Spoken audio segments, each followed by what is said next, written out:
Hello, beautiful people, and welcome, to a short-ish banner review. For the character banner, we have Hu Tao and Yelan with Xingqiu, Ningguang, and Beidou. Weapon banner, we have Aqua and Homa with Rust, Fav Sword, Fav Codex, Dragon's Bane, and Lithic Blade. This is actually one of the better banners we've had in a while. Specifically the Yelan one. This is just a pretty solid banner. Xingqiu constellations are very good to have. Xingqiu in general is very good to have. While Beidou has lost a little bit of value with the release of Dendro in the sense that she used to be part of like the best 4-star only teams, because you really only had 2 real teams that you could do that didn't share any units, and that was Reverse Melt and Taser. She's still just as good in that, and she did get a bunch of options with Dendro, but because there's now more than 2 teams that you can do with 4-star only units, then she's not as high value as she used to be. But that being said, she's still a above average 4-star. Ningguang is not particularly good. If you decide to make her, like, to use her, like, you can, like, it's fine, but she's not a unit that you're particularly happy to get if you're focusing on meta only. But still, right, we have one very, very good unit.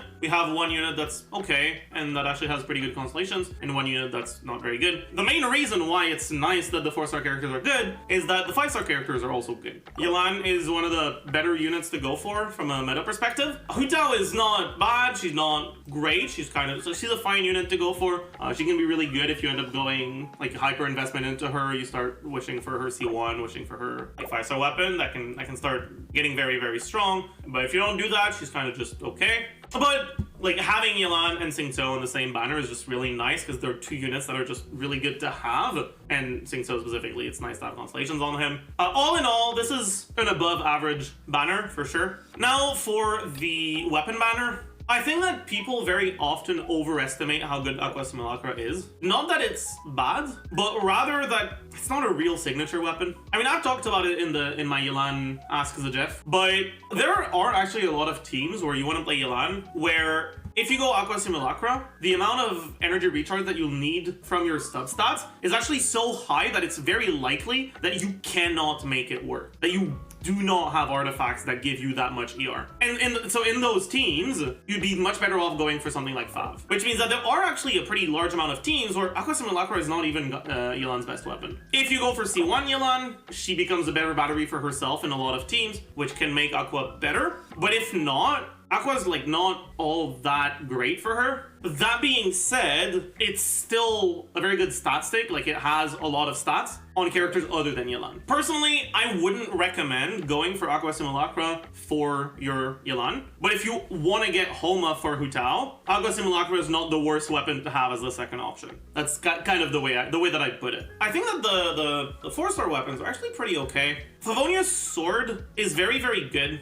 It's generally Xingqiu's best weapon, at least like outside of 5-star options. Sometimes even better than the 5-star options, but it's a very, very strong weapon. And if you're going for Hu Tao or if you're going for Yelan, you probably are going to be playing Xingqiu in one of your teams, which means that Fav is always going to have a home. But then on top of that, Fav is also just useful to get on other characters. This banner still has some bad weapons, so specifically Rust. Rust is only really good on Yoimiya. It's completely fine on Child, for example, but when you actually realize that Child's optimal combos often do a lot of charge attacks, and that going for Rust with Child and doing normal attack combos is not actually more damage than going for a different weapon and doing charge attack combos. And then on top of that, even when you do that, Rust is very, very similar in performance to Hamayumi, which is a free-to-play weapon. So there's just not much of a reason to go for Rust on Child, and other bow characters don't really use their normal attacks much. It's pretty good on Yoimiya, so it's not a bad weapon to get if you use Yoimiya, but it's definitely not a weapon that's like all that good to have on a banner. It's definitely like significantly below average. However, the thing about bows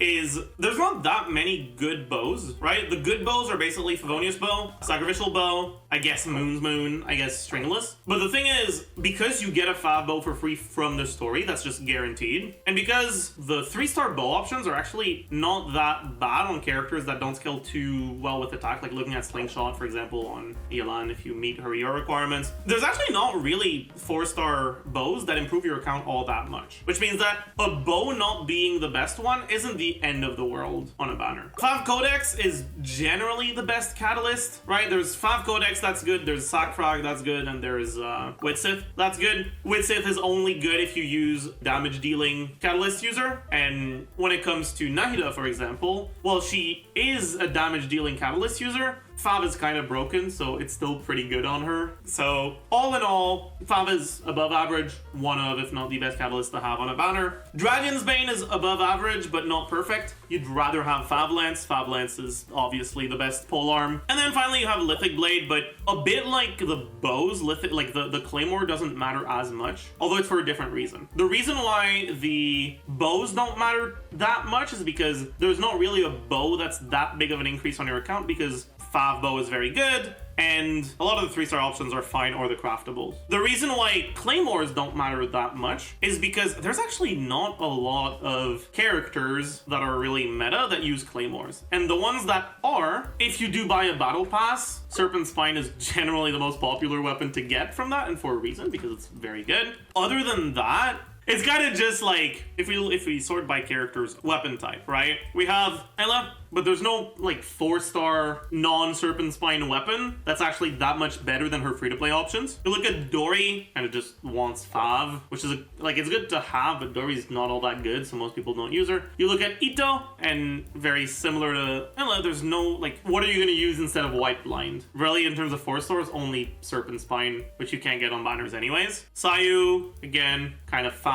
if you use her, but she's not that good. Diluc, Rain Slasher, but he's not the greatest. And even then, Rain Slasher's not that much better than his other options, like his free-to-play options. Chongyun, yeah. Noelle, same as Ito. Beidou could actually make use of Lithic. She's kind of basically the only one that kind of cares about it. And then Razor, I mean, his best teams is generally EM-focused teams. Other than Fav Sword, which is generally used on units that are not that great. Sorry, Fav Greatsword. The only like real good Claymore is like Aqua, which is good on Beidou, but it's not even that much better than Lithic.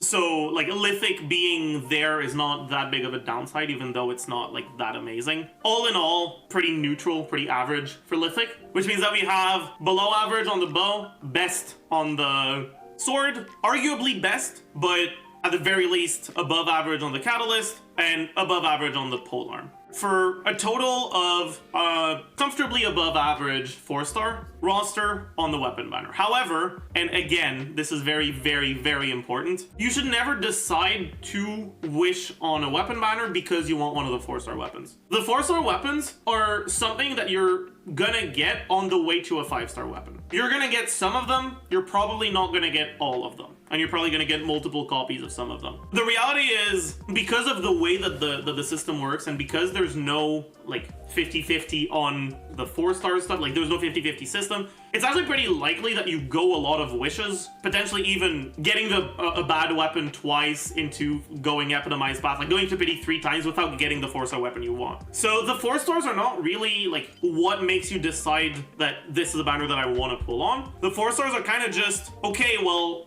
instead of getting 200 wishes for the weapon I want, I'll get 200 wishes for the weapon I want and a bunch of 4-stars that are useful for me. I think that's the best way to look at it, rather than like as the main thing you're looking for. With that mindset, especially because, I mean, if you're going for Homa and you don't actually end up reaching like epitomized 3 times, which I don't recommend, but I know that some people do, you can still get Dragon's Bane Refinement for Hu Tao, which it's gonna be it's generally her best like free-to-play option, and not free-to-play guaranteed, but if you don't spend any money, you can't use Deathmatch. So within the 4-star options, like Dragon's Bane is generally her best one. So it's like you still get something out of it. If you're going for Aqua, you're probably like using on Yelan. But if you're using Aqua on Yelan, you're probably either C1 or more likely using her with Xingqiu, which means that Fav and Fav Refines are very good. All in all, weapon banner is comfortably above average without being like insane. And again, right, do keep in mind, weapon banners, all they give you is bigger numbers. Like that is the purpose of weapon banners, is it makes your numbers bigger. Some people enjoy that, some people don't. So if you're someone who doesn't care that much about the specific number that you're doing on screen, just remind yourself that the Primogem that you spend on Weapon Banner could be spent on a new character with a different playstyle instead. So it is something that you have to decide on. It's not just a matter of, I need to min-max my account, because you don't need to min-max your account, right? At the end of the day, there's only so much content, and it's not like Abyss is that difficult for high investment accounts. So you don't need to go for the weapons to clear anything. So it's really just a question of, would you rather do bigger numbers, or would you rather play more different teams? And if for you the answer is do bigger numbers, then weapon banners can be fine, but just make sure that that's the case. But yeah, if you want more information on Hu Tao or on Yelan, I'll release Ask Zajef Yelan and Ask Zajef Hu Tao, or I'll be answering your questions relating to those characters. I assume that there's a lot of people that will be wondering, should I go for Hu Tao or should I go for Homa? Sorry, should I go for Hu Tao C1 or should I go for Homa if I want to play Hu Tao? Generally, Hu Tao's Constellation 1 and Homa are a very similar DPS increase. C1 means that you can dash instead of jumping, or instead of going all the way through your charge attack, which makes you do more charge attacks, and Homa makes those charge attacks deal more damage. In terms of output, they're somewhat similar. The upsides that Homa has is that it can be used on other characters, and if you're like speedrunning things and you have a really hyper invested Hu Tao, it's possible that the enemies die like if you dash cancel before you even run out of stamina. So you could play as if you have C1 even if you don't have it, but only at really high investment. And then the advantages of C1 is that it makes her easier to play, and because you're dashing for your cancels, it makes you a lot less vulnerable to dying. So you can kind of just choose between those two. And then when it comes to Yelan's C1 versus Aqua, I would say that honestly, neither. Specifically, like going for Aqua, it can be fine if you're running double Hydro teams with a lot of energy generation. But very often, like I said earlier, Aqua makes it so that without C1, Yelan doesn't really generate enough energy for herself. If you're going for a 5-star, like one 5-star wish that improves your Yelan, I'd say to wait for an LG banner instead, or go back in time to the previous Hu Tao banner, yeah, and pull on this one instead. But yeah, there is obviously the like quote-unquote upside that if you decide to go for the weapon, if you lose your epitomized path, you get the other one, obviously, right? Like if it takes you 2 weapons to get to your Homa, you'll get Aqua Simulacra along the way. And if you're playing, for example, Hu Tao double Hydro, that's actually fine because you can play Aqua Simulacra on your Yelan in there. So that can be an argument in favor of going for Homa. If you have Hu Tao and you have Yelan, and you're wondering, should I go for Hu Tao's C1 or Hu Tao's weapon? But yeah, I think that does it. So again, right, just to recap, character banner, 4 stars are above average, 5 stars specifically Yelan, very good. Weapon banner, also above average, with the 5 stars being pretty good, but arguably like a bit overrated, not in the sense that they're bad, but in the sense that they're not the end-all be-all of what a weapon should be, that I think a lot of people have the impression that they are. Just remember, right, don't spend money you can't afford. Also, don't spend money on this shit game, true. And yeah, I'll see you guys around. Bye, YouTube.